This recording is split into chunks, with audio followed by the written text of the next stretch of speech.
ఇప్పుడు మన అందరి ఇళ్ళల్లో ఉన్నది కానీ తులసి చెట్టు వెనకటి రోజులల్లో మన ఇళ్ళల్లో లేదు, వైష్ణవుల ఇళ్ళల్లో ఉండేది.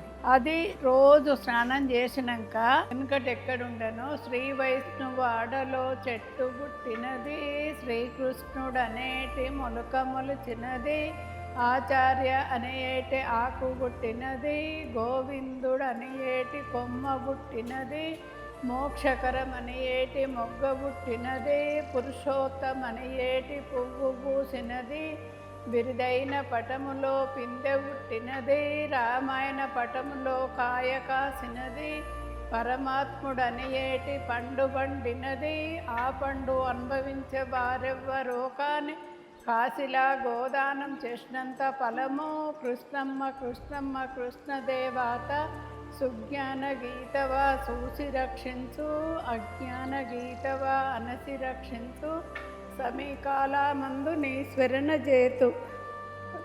రోజు తులసమ్మ గుంటలో నీళ్లు పోసేటప్పుడు ఈ పాట పాడతా. ఇది ఎట్లా పాడినో కింద కామెంట్ చెయ్యండి.